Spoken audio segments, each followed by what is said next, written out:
Kasus harian COVID-19 di tanah air berangsur turun, namun ada potensi gelombang ketiga yang diprediksi terjadi di bulan Desember 2021. Indonesia telah mengalami 2 kali gelombang infeksi COVID-19.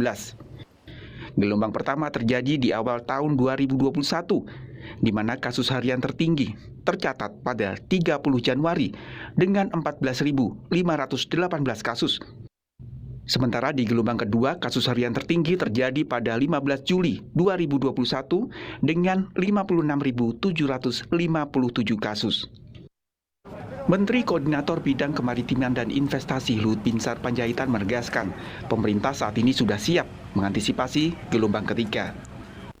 Dalam studi tersebut, jumlah kasus disarankan ditahan pada tingkat 10 kasus per juta penduduk per hari, atau dalam kasus Indonesia di sekitar 2.700 sampai 3.000-an kasus.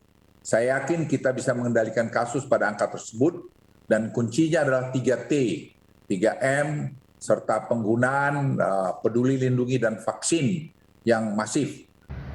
Sementara itu, Menteri Kesehatan Budi Gunadi Sadikin menyebut, untuk mengantisipasi gelombang ketiga, pemerintah akan terus berusaha memperkuat testing, tracing, dan treatment. Untuk menyempurnakan platform lacaknya kita, ya, jadi proses lacaknya kita ini agar benar-benar menjadi jauh lebih siap kalau nanti ada gelombang ketiga yang datang, atau juga kalau nanti memang sudah beralih ke endemi. Karena dengan fungsi pelacakan yang baik, tracing yang baik, kita bisa dengan cepat melakukan analisa klaster mana atau mikro lockdown mana yang harus kita lakukan, tidak usah dalam skala besar. Ketua Pelaksana Harian Tim Mitigasi Ikatan Dokter Indonesia, Maisa Paranadipa, Michael mengatakan, jika terjadi gelombang ketiga, angka kasus bisa ditekan karena banyak warga yang sudah divaksin.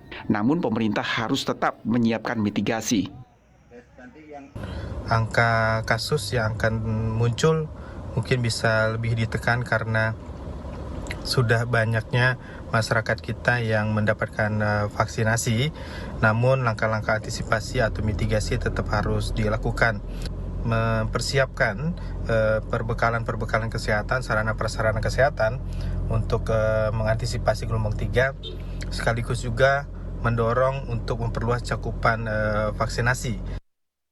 Epidemiolog Universitas Griffith Australia, Diki Budiman, mengingatkan ancaman potensi gelombang ketiga COVID-19 juga akan terjadi di luar Jawa dan Bali. Potensi gelombang ketiga ini memang kontributornya luar Jawa maupun perifer Jawa Bali, tapi sebetulnya indikatornya bisa dilihat dari apa yang terjadi nanti di Jakarta. Dan ini sudah mulai terlihat. Dan ini jadi catatan penting karena apa? Jakarta adalah lokasi di mana magnet aktivitas kegiatan manusia dari berbagai daerah itu tinggi. Langkah antisipasi harus disiapkan agar gelombang ketiga COVID-19 bisa dihindari dengan menggencarkan protokol kesehatan serta menuntaskan program vaksinasi. Tim Liputan Kompas TV.